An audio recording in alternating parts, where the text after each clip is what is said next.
Olá, pessoal. Estamos aqui novamente com Pode Sincerizar. Hoje a gente tem uma pessoa muito especial para falar muita coisa interessante para a gente. E para a gente, principalmente nós, mulheres. Doutora Jaqueline Machado, seja bem-vinda. Muito obrigada por aceitar nosso convite. A doutora Jaqueline, ela é juíza de direito, titular da terceira vara da violência doméstica e familiar contra a mulher, e ela está como juíza auxiliar da Corregedoria Geral de Justiça de Mato Grosso do Sul. Seja bem-vinda, doutora. Obrigada, Camila. É uma honra estar aqui com você, porque você também é uma pessoa muito especial. Obrigada. Mas hoje o dia é seu aqui. Doutora, Vamos lá, doutora não, né? Não, Jaqueline. isso. Jaqueline, eu vou pedir para você explicar para a gente entender um pouco melhor o que é feminicídio e quando é que o crime ele se enquadra dentro da Lei Maria da Penha ou não. Então, o feminicídio a gente chama de uma morte violenta contra uma mulher, né, em razão de gênero ou por uma falta de quase que um antagonismo ao feminino, sabe? É aquela coisa de ter algo contra tudo aquilo que é feminino. Por isso que os assassinatos de transexuais podem ser chamados, e a gente fala no transfeminicídio, né? Porque é aquele ódio, aquele desprezo ao que é feminino, né? A condição de mulher, a condição do sexo feminino. E que coisa estranha, né? Porque, na verdade, não se fica sem o feminino. Sim, né? sim. Daquela coisa de que a mulher é minha, se não é minha, não vai ser de mais ninguém, porque isso existe ainda. É muito vinculado com esse sentimento de posse também, né? A mulher, ela é vista como uma propriedade. Então, aquela propriedade, aquele objeto, né? Se eu tenho aquele objeto da forma como eu quero, muito bem. Se eu não tenho, eu posso acabar com ele, né? Ou se eu tenho um conflito muito grande com aquele feminino, porque muitos assassinatos de pessoas trans ou até de travestis, a gente vê que são após até uma relação entre as partes, né? Então, me parece que é uma questão mesmo de ódio ao feminino, porque talvez aquilo também, né, exista um conflito interno dessa pessoa. E com relação às mulheres, é muito essa questão da propriedade, da posse mesmo, da minha mulher, daquilo que tem que ser o meu objeto de prazer e satisfação, e a partir do momento que essa mulher quer ter autonomia, quer ter independência, que aquela mulher não se enquadra mais naqueles padrões desejados, né, que a sociedade impõe, então aquela mulher está assim naquela possibilidade de sofrer o crime de feminicídio. Tanto que a maioria dos feminicídios são praticados, sim, por companheiros, né, e ex-companheiros, namorados, ex-namorados, né, ou até companheiros atuais, né, ou homens da família em si, pais, irmãos. E a Lei Maria da Penha ou não Maria da Penha? A Lei Maria da Penha protege, né? Ela se enquadra aí na questão de sempre que a violência for praticada em razão do gênero, né? Não só, agora está se discutindo, né? Não só a questão do gênero, mas contra mulheres, contra a pessoa do sexo feminino. Eu aplico ela para pessoas trans também e travestis, né, no sentido de que eles merecem proteção, porque geralmente os crimes são cometidos também em razão dessa condição feminina, né? Essa é uma briga? Essa aplicabilidade é uma briga dentro do Poder Judiciário? Sim, existem ainda poucas, mas existem pessoas ainda, magistrados, que não aplicam a Lei Maria da Penha nesses casos, né? Existem situações que elas podem não ser aplicadas, né? Mas a Lei Maria da Penha, ela se aplica sempre que ocorrer dentro de uma relação íntima de afeto ou dentro de uma unidade doméstica onde as pessoas vivem, mesmo que não sejam aparentados, ou numa relação familiar. Então, tem que ter essas condições para que ela seja aplicada.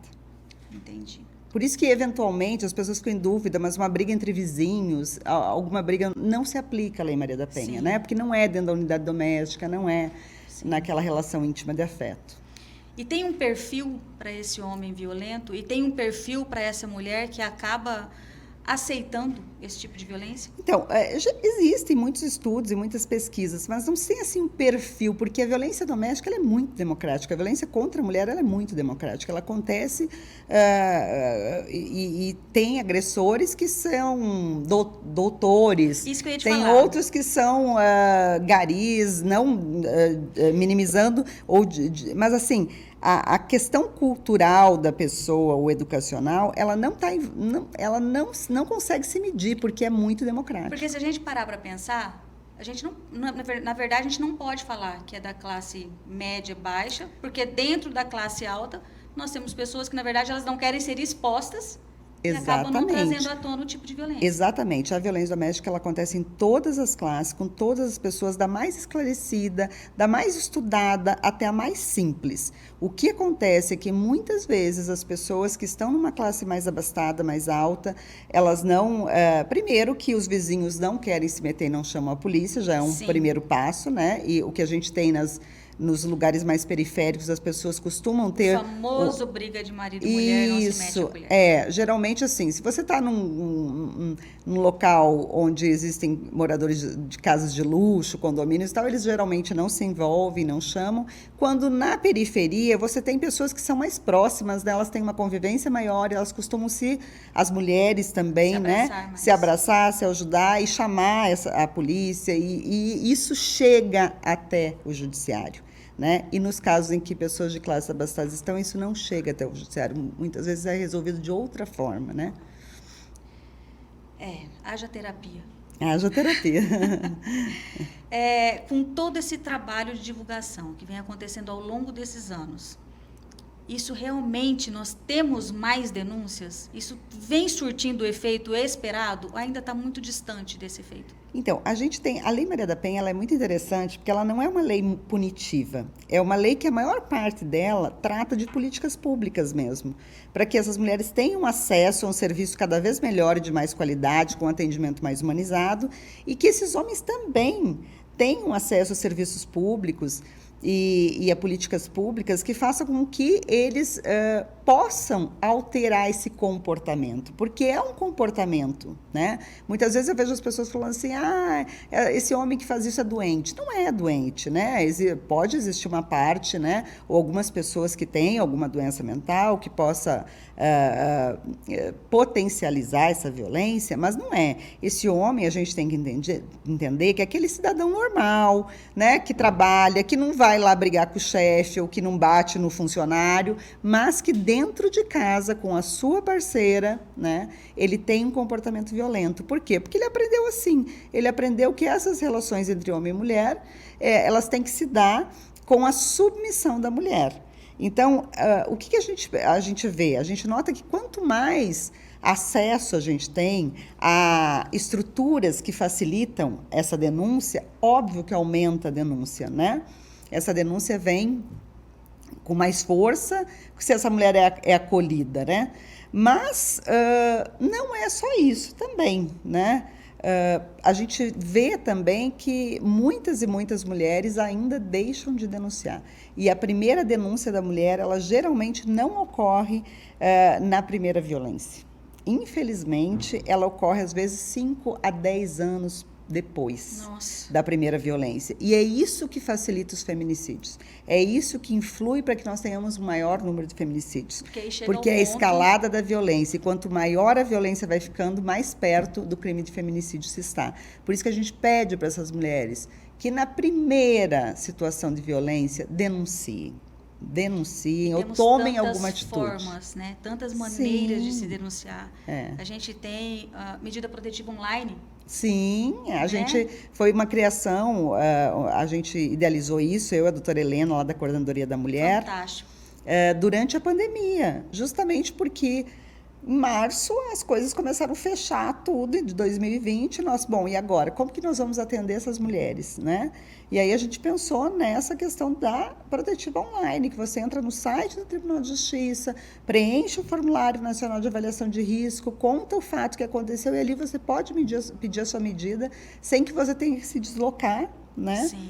E até em situações que você pode estar num cárcere privado, porque o cárcere privado da mulher em situação de violência, ele não é um cárcere privado comum, ele não é um cárcere privado fechado. A gente sempre costuma falar que ele é um cárcere de portas abertas. A mulher realmente não sai porque ela tem muito medo de que, se sair, ela realmente vai ser morta, ou os filhos, ou os parentes, ou alguém. Então, ela fica naquela condição. Se submete àquilo. Às vezes, ela tem um celular na mão, mas ela não faz uma denúncia. E aí, essa medida protetiva online é uma forma muito eficaz de ela fazer. Tá, vamos falar políticas públicas. Nós temos um estado onde nós temos políticas públicas voltadas para esse tema. Nós temos uma Casa da Mulher aqui em Campo Grande que funciona de forma efetiva e é referência nacional. Nós temos dentro da educação, talvez ainda distante do ideal, mas nós temos inseridos isso dentro da nossa educação como um todo, né? E ainda temos um índice muito alto de violência dentro do estado. Então, a gente pode dizer que as nossas políticas públicas, elas não estão sendo efetivas, ou a gente pode dizer que elas são tão efetivas ao ponto de termos esse índice notificado, termos essas violências notificadas para ter um índice tão elevado. Eu acho que é um meio termo aí, Camila. Nós temos políticas públicas boas, de boa qualidade, nós temos uma estrutura excelente com a Casa da Mulher Brasileira, e temos também vários projetos e programas que funcionam, né, em Campo Grande e no Mato Grosso do Sul. Claro que a gente precisa avançar ainda em política pública. Política pública, principalmente com relação à violência contra a mulher, que é um fenômeno mundial, é uma coisa que não tem... evolução sempre. Mas também você ter isso faz com que as denúncias aumentem, né? E tem uma outra situação também. Além das denúncias aumentarem, porque você tem essa estrutura para absorver, você tem essa divulgação de que isso ocorre, além disso, você tem, quando você começa a contabilizar os números de uma forma verdadeira. Então, nós tivemos aqui em 2016, mais ou menos para 2017, instalado, né, instituído aqui no estado do Mato Grosso do Sul, as diretrizes para investigação e julgamento dos crimes, investigação, processamento e julgamento dos crimes de feminicídio, tá? Que foi coordenada até por um pessoal na época da ONU, se eu não me engano, a doutora Vânia Pazinato. E aí essas diretrizes foram instituídas no estado. Então, nós não temos uma subnotificação.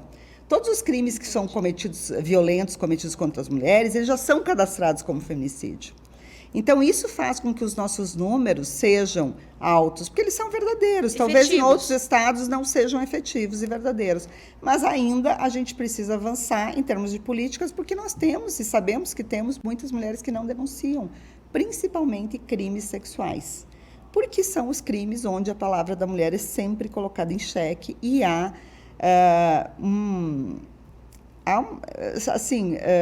a mulher pensa muito para denunciar esse tipo de crime. Não é fácil chegar numa delegacia, né? E você não ter provas, porque isso acontece entre quatro paredes, você não ter provas efetivas daquilo, mas você sabe tudo o que aconteceu, a forma do assédio ou da violência, e aí você fica numa situação complicada. Se num trabalho, se numa posição um pouco mais elevada, a mulher, quando ela toma uma decisão, ela já é questionada? Sim. Né? Ela já é questionada, a decisão é pública, a decisão atinge muitas pessoas e ela é questionada. Imagina numa situação Com certeza dessa. absoluta. Então, assim, nós temos a dificuldade, né, nessa questão da denúncia ainda, e a gente tem que avançar nas políticas públicas, porque quando realmente a gente atingir um nível de informação, né, de que as pessoas realmente, as mulheres realmente comecem a denunciar, nós vamos ter que ter uma estrutura muito maior do que isso, para dar conta disso Exato. Tudo, né? Para dar uma resposta para essas mulheres, uma resposta adequada. E quando a gente fala em educação, eu não sei nem qual a palavra que eu uso, assim, eu não sei se eu sinto nojo, eu não sei se foi uma ação lamentável, eu realmente não sei definir como foi aquela ação daqueles jovens estudantes de medicina em relação àquelas meninas que estavam jogando vôlei. Eles são jovens, ou seja, as nossas políticas públicas elas já estão acontecendo há um tempo, eles eram crianças e isso já estava na ativa, e ainda assim eles cresceram, são jovens e nós estamos formando essas pessoas. Então, na verdade, assim, por mais que as políticas estejam aí, aconteçam e sejam, de certa forma, efetivas, até porque as mulheres estão tendo, né, uma percepção diferente do que é de condenar, né, atos como esse e entender até que violências, mesmo, por exemplo, o estupro marital, que era uma coisa que nem se falava. Então, as mulheres estão tendo essa consciência. Ao mesmo tempo que isso acontece, a nossa sociedade ela é extremamente machista e extremamente detentora de uma concepção geral de que o corpo da mulher ele está à disposição do homem, né? E que dependendo da forma como a mulher se veste, como a mulher está, o local... E não era nem o caso, porque essas meninas estavam jogando, né? Exatamente. Então, assim, e eu vi muitas desculpas dizendo assim, não, mas isso era normal. Não é uma normalidade, isso não é uma normalidade. Enquanto for visto dessa forma, Sim, as políticas não têm efetividade. As políticas não têm efetividade. E muitos pais ainda acham que precisam criar os filhos homens assim. Porque eles têm efetivamente um medo absurdo de que meu filho ele tem que ser criado de uma forma máscula, como um macho, porque senão ele pode vir a ser um homossexual. Eu, sinceramente, digo que, para mim, se eu tivesse um filho... Eu tenho 2 filhas mulheres, mas se eu tivesse um filho homem, eu preferia muito que ele fosse um homossexual, porque isso diz apenas... tem apenas a ver com a opção, com a orientação sexual dele, do que ele fosse um agressor de mulheres, né? Porque isso é ser um criminoso. Então, é isso que as pessoas têm que ter consciência, sabe? Ser homossexual, ser transexual, é algo que tem a ver simplesmente com a orientação sexual da pessoa, que não faz mal para ninguém. Agora, você ser um criminoso é realmente você fazer muito mal para a vida dos outros. Né? E as pessoas não têm essa consciência. Então, assim, esse medo do feminino, porque isso é um medo do feminino, um medo muito grande, de tudo que é feminino. A gente vê pais e mães nas escolinhas infantis não querendo que as crianças brinquem com certos brinquedos que seriam de menina. Sabe? Enquanto a gente continuar dividindo esse mundo em tarefas que são só de mulheres... Entre azul e rosa. Entre azul e rosa. Efetivamente, isso define bem. A gente não vai ter uma igualdade, a gente não vai diminuir essa violência, porque a violência está intimamente ligada com a desigualdade de gênero. E é tão difícil, né? O Brasil é um só país, com culturas tão diferentes em todas as suas regiões. Então, unificar as políticas públicas, se igualar com o restante do mundo, isso tudo tem um efeito, ainda vai um tempo. Vai muito tempo, com certeza. Jaqueline, você já deve ter visto coisas assim, das mais absurdas, né? Por toda essa tua carreira e toda essa tua... Eu vou chamar até de devoção, o que é muito bonito. É muito bonito ouvir você falar, é muito bonito aprender com você, com tudo que você fala. Tudo isso que você já vivenciou, tudo isso que já passou por você, o que foi mais absurdo que te impactou, assim, de verdade?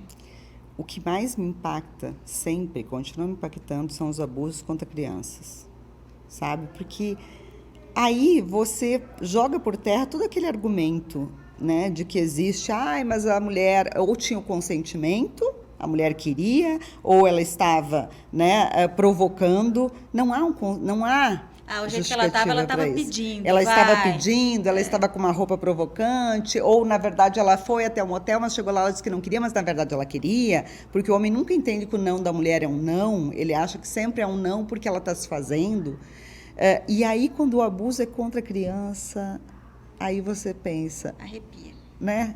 O que faz com que uma pessoa... Né? Não é ser humano. Um homem, então, o que faz com que um homem faça isso com uma criança? Né? Até onde vai essa cultura do estupro e da objetificação dos corpos femininos, e até masculinos às vezes, mas onde que vai? Até onde a gente deixa aí essa cultura da objetificação? Então, aquilo não é uma vida, aquilo é um corpo.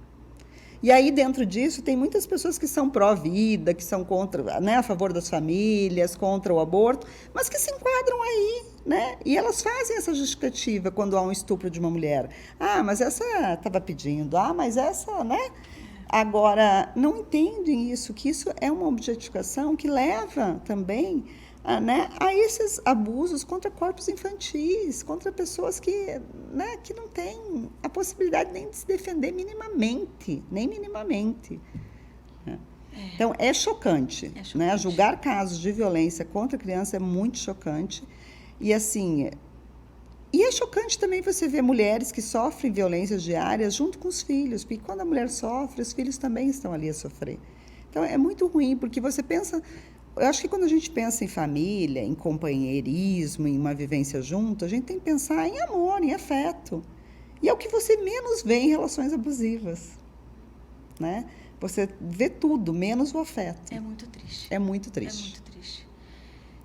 Jaqueline, um dia eu fui num evento e esse evento tinha inúmeras autoridades. A produção não coloca uma faixinha, um barulhinho de pi, tá bom? Porque se ela falou lá com um monte de autoridade, eu também posso falar aqui. E você disse na sua fala o seguinte: mulher não é só peito e bunda.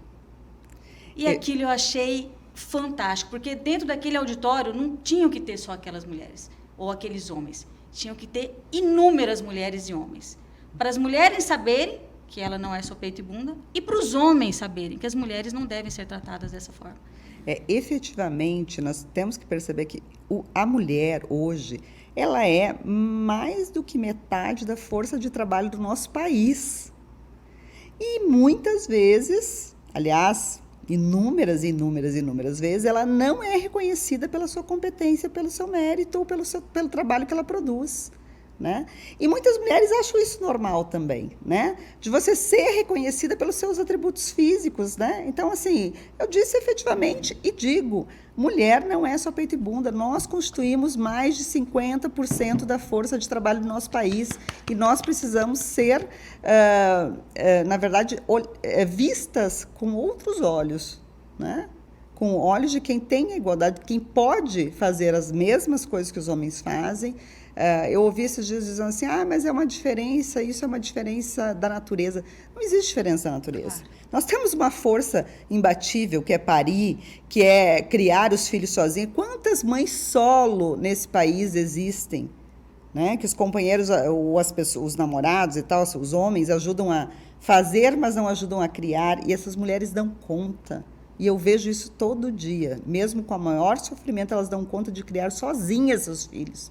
Trabalhar sozinha, fazer dupla jornada de trabalho, tripla, às vezes. E o homem poderia aproveitar isso, né? Com Quer certeza. dizer, seria tão mais fácil ele aproveitar e os dois dividirem tarefas. E os dois... É esse o objetivo. Quando eu falo em feminismo, as pessoas ficam, mas feminismo... Feminismo não é o contrário do machismo. Feminismo é você entender que a gente quer igualdade de direitos e de oportunidade. Com igualdade de direitos e de oportunidade, a gente caminha lado a lado. Ninguém caminha na frente de ninguém. Né? Porque, como se diz, o sol nasceu para todos. A gente está aí para se ajudar nesse mundo. E eu acho que, se os homens e as mulheres entenderem isso, o mundo melhora, gente. Melhora bastante. Jaqueline, no final do nosso podcast, sempre tem uma situação que eu vou pedir para você sincerizar comigo. Então, sinceriza comigo. Quando é que o tapinha não dói? Quando que ele deixa de ser quente e passa a ser violento? Ou ele é sempre violento e a mulher não consegue enxergar? Eu acho que ele não dói quando ele é consentido efetivamente, né? Livre e consentido, sem nenhuma coação e sem aquela questão psicológica que a mulher tem também, que ela é obrigada a fazer aquilo que ela não quer para agradar o homem. Então, quando ele é totalmente livre, quando ele é desejado, né, tapinha, né, não violência, mas tapinha, tudo bem, entre duas pessoas adultas e livres e que estão querendo aquilo. Agora, a partir daí, o não é não e é violência, passa a ser violência. Jaqueline, muito obrigada. Eu queria ficar conversando com você aqui mais meia hora, mais 40 minutos, ou ter uma parte 2. É sempre muito bom poder te ouvir. E melhor ainda vai ser poder passar à frente, adiante, a sua fala. Então, eu te agradeço muito. Parabéns pelo seu trabalho de sempre. Eu a conheci trabalhando nisso e eu quero, assim, que você continue com isso, porque você traz para nós de um jeito muito fácil, você traz para nós uma força, você consegue transmitir isso para as mulheres. Então, vocês mulheres que estão nos assistindo, o não são só 3 letrinhas, mas a força que a gente pode colocar nesse não é muito maior do que esse tamanhinho dessa palavra. Então, eu espero muito que vocês tenham gostado e eu te agradeço muito de coração. Eu que agradeço o convite, foi um prazer enorme estar aqui conversando com você, Camila. Obrigada, gente. E aí, até terça-feira que vem, 5h30 da tarde. Um beijo, até lá.